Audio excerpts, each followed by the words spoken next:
everyone. Elise Smith here with the Socially Awesome channel, and I am so excited today to be bringing you episode 4 of our branding series.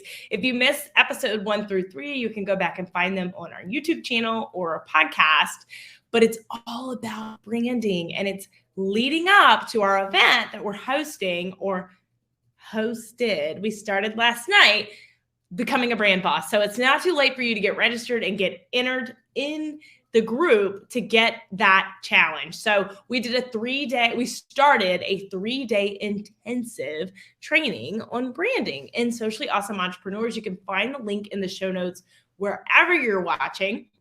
And pairing that with our series of trainings that we're doing for Quick Tip Tuesday for the whole month of January, you're really going to learn how to boss up your branding and start attracting that ideal client that you want in the new year. So make sure that you're registered. The recordings will be up in the group of the challenge through the end of the week for sure.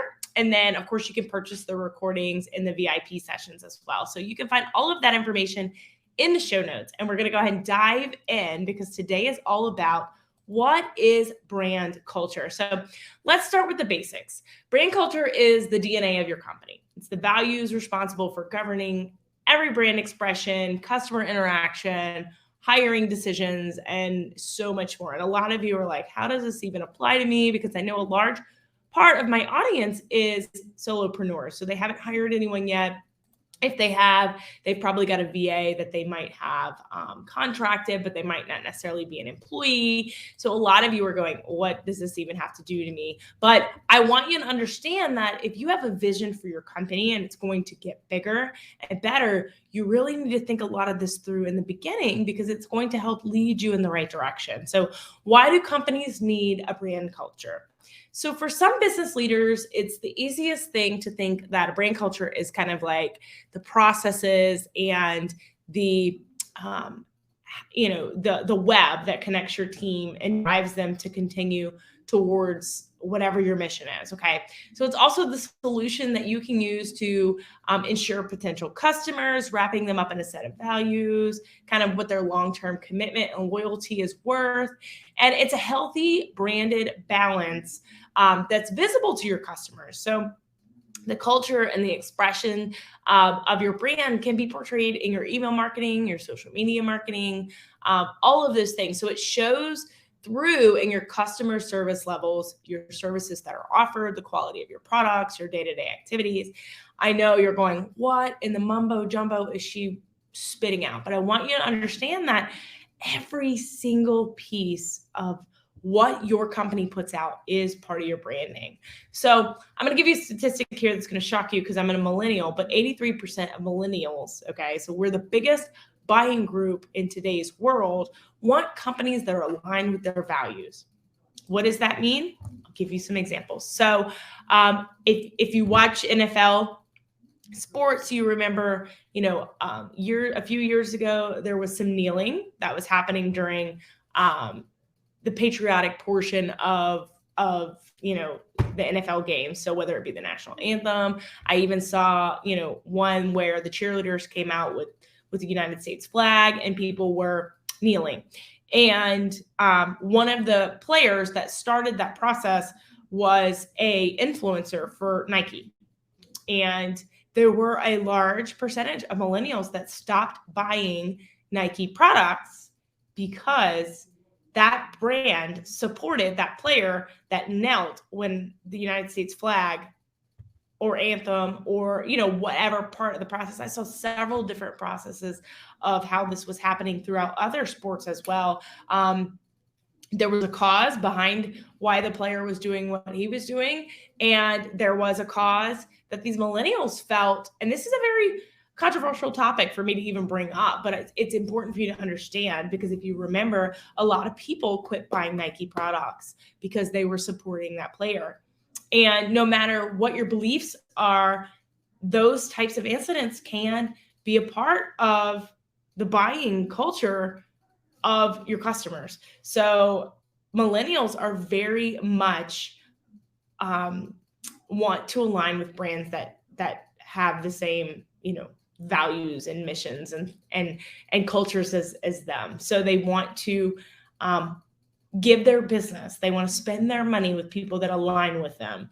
And that's important to know. So it's also very important for you to know that not everyone's your customer. You don't want to speak to everyone. You've heard the saying, when you speak to everyone, you speak to no one. So it's very important for you to understand what your culture is going to be, because there's going to be times that you might have derogatory comments or negative pushback if you're not aligned with that person. And you have to be able to understand that you might not be speaking to that person, then that's okay.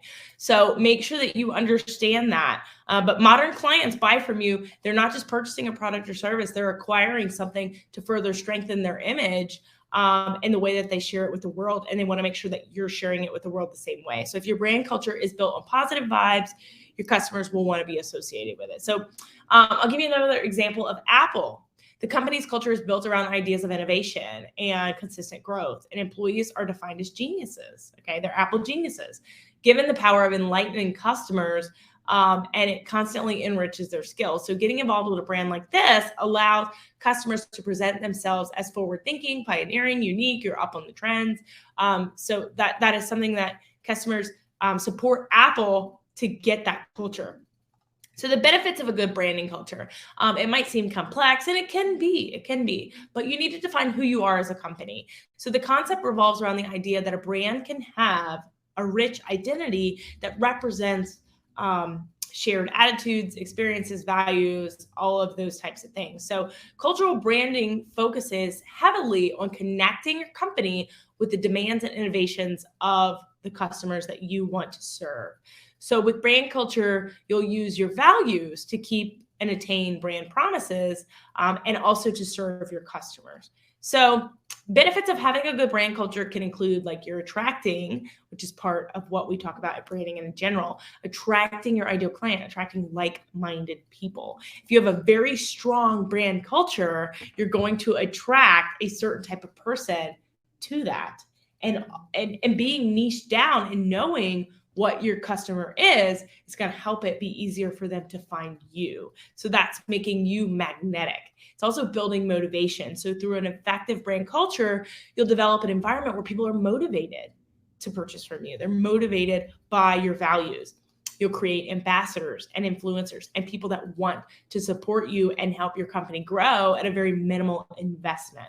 So people will want to be a part of your mission or your value or your culture because of what you're portraying. So you really need to do the research and define this. You'll also really provide authenticity. And this is successful development of your brand in the modern world. And this is something I actually taught a whole boot camp on and I'll be launching a course on in end of Q1 actually this year. It's called Authentically Awesome Boot Camp. I did several days of training on how to portray your content authentically. And I know it seems ironic. Like, why would you train on it being authentic? People struggle with putting out their authentic story. They want to craft it to be perfect instead of crafting it to be authentic. And I did an entire training on this. So be on the lookout. Keep following us for when that comes out, because it will be coming out end of Q1. But I want you to know that that will ensure long-term sales and commitment from people if they feel that you're authentic, and then brand loyalty as well. So the last piece of this is, how do you build a brand culture? So you'll need to define it. So do your discovery. You'll encourage and endorse it through your team members, through your employees, through your audience. You'll need to build the right team. So not just hiring anyone and everyone, hiring a dream team. And that's something that comes with time. So don't be in such a hurry that you just hire everyone.